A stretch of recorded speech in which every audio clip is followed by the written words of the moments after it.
Hi guys, நான் உங்கள் இஸ்மாயில்.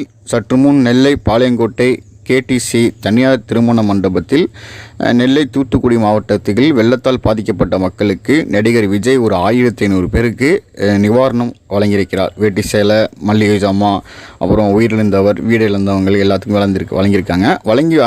அந்த வழங்கும் போது அந்த மண்டபத்துக்கு விஜய் ரசிகர்களுக்கு அனுமதி இல்லை, டோக்கன் கொடுத்தவங்களுக்கு மட்டும்தான் அங்கே அனுமதி அப்படின்ட்டு இருக்காங்க. அந்த ஃபங்க்ஷனை முடித்து விஜய் வெளியே வரும்போது, காரில் வரும்போது ரசிகர்கள்லாம் முண்டி அடித்து போயிருக்காங்க. அதில் பார்த்திங்கன்னா 2 பெண்கள், மொத்தம் 6 பேர், அவங்கள சேர்த்து 6 பேர் படுகாயம் அடைஞ்சு பாளையங்கோட்டை அரசு மருத்துவமனையில் அனுமதிக்கப்பட்டிருக்காங்க.